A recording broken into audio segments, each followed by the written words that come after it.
Orang pertama yang masuk neraka, Rasulullah SAW bersabda, sesungguhnya orang yang pertama kali diadili pada hari kiamat adalah orang yang mati syahid. Dia dihadapkan, lalu Allah Subhanahu wa Ta'ala mengingatkannya tentang berbagai-bagai nikmat yang Allah Subhanahu wa Ta'ala berikan kepadanya, lalu dia mengakuinya.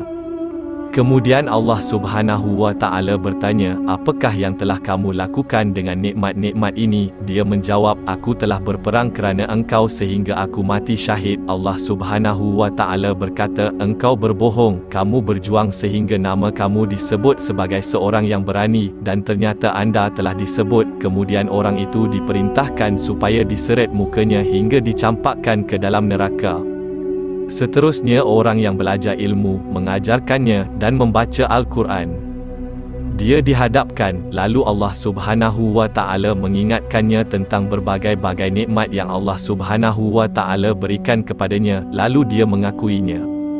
Kemudian Allah Subhanahu wa Ta'ala bertanya, apakah yang telah kamu lakukan dengan nikmat-nikmat ini? Dia menjawab, aku telah belajar ilmu, mengajarkannya, dan membaca Al-Quran kerana engkau. Allah Subhanahu wa Ta'ala berkata, engkau berbohong, tetapi kamu belajar supaya kamu disebut orang yang bertakwa, dan kamu membaca Al-Quran supaya kamu disebut sebagai qari, dan sesungguhnya kamu telah disebut demikian. Kemudian orang itu diperintahkan supaya diseret mukanya hingga dicampakkan ke dalam neraka. Kemudian seseorang yang diberi kebebasan oleh Allah Subhanahu wa Ta'ala dan dikurniakan berbagai-bagai harta, lalu dia dihadapkan, lalu Allah Subhanahu wa Ta'ala mengingatkannya akan keredaan Allah Subhanahu wa Ta'ala pada dirinya. Dia juga mengakuinya. Kemudian Allah Subhanahu wa Ta'ala bertanya, apakah yang telah kamu lakukan dengan nikmat-nikmat ini?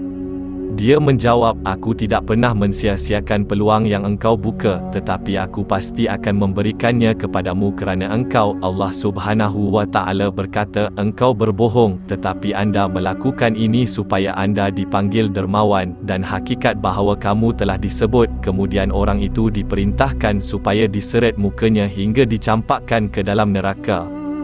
Dalam sebuah riwayat, Abu Hurairah radhiyallahu anhu membaca firman Allah Subhanahu wa Ta'ala berikut, barang siapa yang menghendaki kehidupan dunia dan perhiasannya, niscaya kami akan memberi balasan kepada mereka tentang pekerjaan mereka di dunia dengan sempurna, dan mereka di dunia itu tidak akan dianiaya. Mereka itulah orang-orang yang tidak mendapat keuntungan di akhirat kecuali neraka, dan di akhirat rugilah apa yang telah mereka usahakan di dunia dan sia-sialah apa yang telah mereka usahakan. Surah Hud 15 dan 16.